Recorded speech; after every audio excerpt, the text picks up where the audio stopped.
বিশাল এক পাহাড়ের উপরে এক ঈগল বাসা বানিয়েছিল। ঈগলের বাসায় ছিল তার চাচারটি ডিম। প্রতিদিন সকালে সে এগুলো রেখে খাবারের খোঁজে উড়ে যেত। একদিন ঈগল যখন বাসার বাহিরে ছিল তখন ভূমিকম্পে গোটা পাহাড় নড়ে উঠল।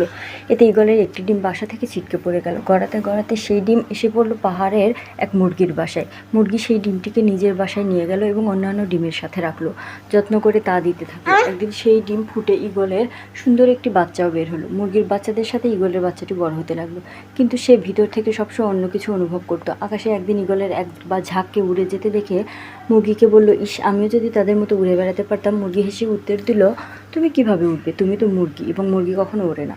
ঈগল মাঝে মাঝেই তার সহগোত্রীয়দের উড়ে বেড়াতে দেখতো এবং স্বপ্ন দেখতো সেও তাদের মতো উড়ে বেড়াবে, কিন্তু প্রতিবার সে তার স্বপ্নের কথা জানালে মুরগি বলতো যে এটা একেবারেই অসম্ভব।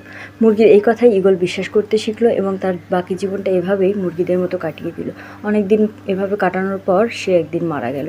আসলে আমাদের জীবনেও এটা চরমতম সত্য। তুমি যা বিশ্বাস করতে শেখো একদিন তুমি তাই হয়ে উঠবে। তাই তুমি ঈগলের মতো ওড়ার স্বপ্ন দেখো, তবে সেই স্বপ্নকেই অনুসরণ করো। মুরগির কথায় কান দিতে যেও না, তাহলে তোমার জীবন এভাবেই থমকে দাঁড়াবে। ধন্যবাদ।